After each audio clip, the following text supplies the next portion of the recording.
This was it. This was the day I'd boog Shark Island.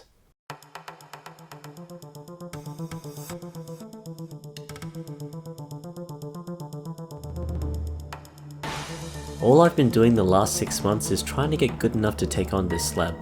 I've been gradually improving at my local reef breaks. I went to Bali to get coaching. This day had been a long time coming, but not because I've been putting it off or had forgotten about it. I've been checking swell charts daily to make sure I go on a relatively safe day.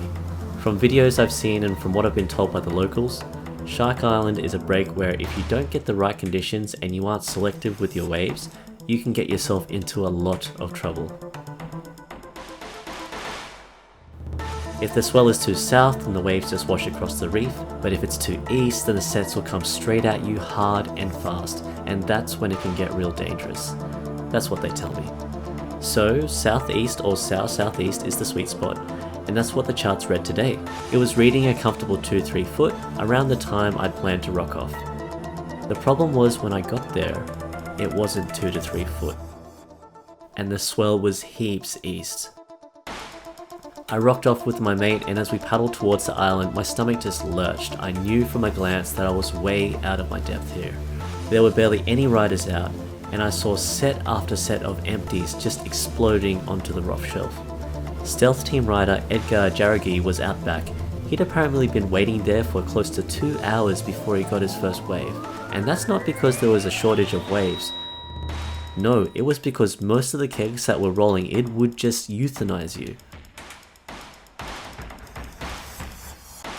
So there I was, sitting at the back of Shark Island. I'm eyeballing the lines that were coming through. My mate Russell waited patiently next to me, and every time I tried to take a wave, he'd pull me back and say, "Nah, not this one. Nah, not that one. That wave is death."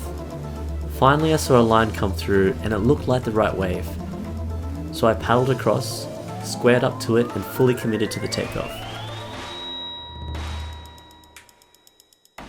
That's when I realized it wasn't the right wave. It was the wrong wave.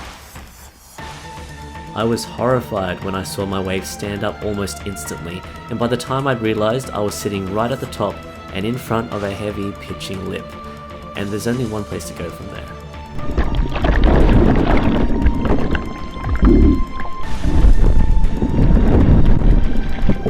I got smashed into the gutter, but then the wave picked me up and smashed me again, this time onto the rock shelf. I started getting dragged across the island, but my leg got jarred in one of the rocks. My knee, the same knee I dislocated a few months back, got twisted out, and I was in so much pain. I get washed up and I'm literally lying tits up on the rock shelf with sets of wash charging at me. I knew I had to get off, but I was in so much pain and I just couldn't move. Finally, I managed to prop myself up on one leg. Oh no! I hopped into the wash and let myself get drained out the back of the island. And that's it. That was my first and only ride I got before injuring myself at Shark Island. Obviously, I'm really bummed. I know a lot of you are counting on me to do well at this break, but this definitely isn't over. Now that I've tried it, I know what to expect for next time, and I will be back with eyes wide open. I'm going to practice, get smarter, and I'll be making my next visit the one you've been waiting for.